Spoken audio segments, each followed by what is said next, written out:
കഴിഞ്ഞ ദിവസമാണ് 75 വയസ്സുള്ള അമ്മയെ കൊണ്ടുവന്നത് മക്കളായിരുന്നു കൊണ്ടുവന്നത്. അപ്പോൾ പറഞ്ഞ പ്രധാന പരാതി വളരെയധികം വിചിത്രമായിട്ടുള്ള രീതിയിലുള്ള പെരുമാറ്റം. വീട്ടിൻ്റെ മുമ്പിലുള്ള കാർ പോർച്ചിൽ പോയിട്ട് അമ്മ മൂത്രം ഒഴിക്കുന്നു. അത് റോഡ് സൈഡിലാണ് വീട്. പിന്നെ വീട്ടിനകത്ത് തുപ്പി നടക്കുന്നു.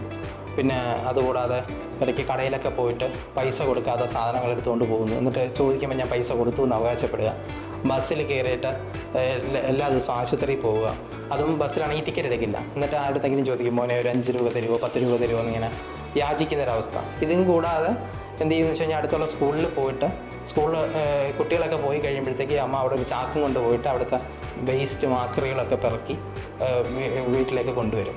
അപ്പം ഇത്രയൊക്കെ പെരുമാറ്റങ്ങളായപ്പോൾ അവർ ഒരു അഹങ്കാരമാണെന്നുള്ള രീതിയിലേക്കാണ് ആദ്യം അവർ വിചാരിച്ചിരുന്നത്. അപ്പോൾ കൊണ്ടുവന്നതിന് ശേഷം എനിക്ക് കാര്യങ്ങൾ ചോദിച്ചപ്പോൾ മനസ്സിലായി ഇതോടൊപ്പം അമ്മയ്ക്ക് ഓർമ്മക്കുറവും വന്നിട്ടുണ്ട്. അതായത് ഭക്ഷണം കഴിച്ചത് ഓർമ്മയില്ല, ഭക്ഷണം കഴിച്ചിട്ട് പിന്നെയും ഭക്ഷണം കൊടുത്തില്ല എന്ന് വഴക്കുണ്ടാക്കുക. പിന്നെ ഇതുപോലെ എന്തെങ്കിലും സാധനങ്ങൾ അമ്മേൻ്റെ വിലവെടുപ്പുള്ള സാധനങ്ങൾ എവിടെയെങ്കിലും വെച്ചിട്ട് മറന്നു പോകും.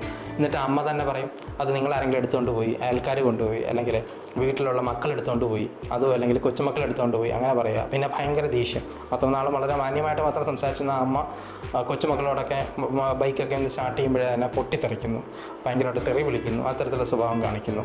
ഇത്തരത്തിലുള്ള കാര്യങ്ങളൊക്കെ പലപ്പോഴും നമ്മളൊരു അഹങ്കാരമായിട്ടോ അല്ലെങ്കിൽ ഒക്കെ ആയിട്ടാണ് പലപ്പോഴും തെറ്റിദ്ധരിക്കാറ്. പക്ഷെ പലപ്പോഴും ഇവർക്ക് ഇതിനോടൊപ്പം ഓർമ്മക്കുറവും കാണും. അതായത് ഡിമെൻഷ്യ അല്ലെ മേധാക്ഷയത്തിൻ്റെ ലക്ഷണങ്ങളാണിത്.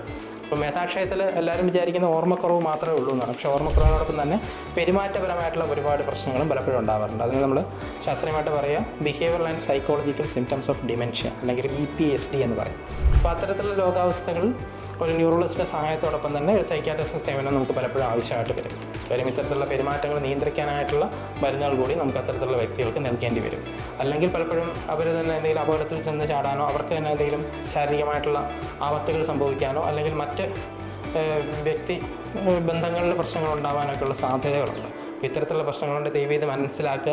ഒരു മനഃപൂർവ്വം ചെയ്യുന്നതല്ല, നിങ്ങളെ ദ്രോഹിക്കാനോ നിങ്ങളെ വേദനിപ്പിക്കാനോ അല്ലെങ്കിൽ നിങ്ങളെ നാണക്കെടുത്താനോ ചെയ്യുന്നതല്ല.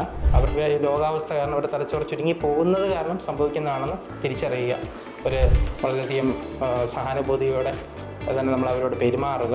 അവരെത്രയും പെട്ടെന്ന് ചികിത്സയ്ക്ക് എത്തിക്കുക എന്നുള്ളതാണ് ഇക്കാര്യത്തിൽ നമുക്ക് ചെയ്യാൻ കഴിയുക.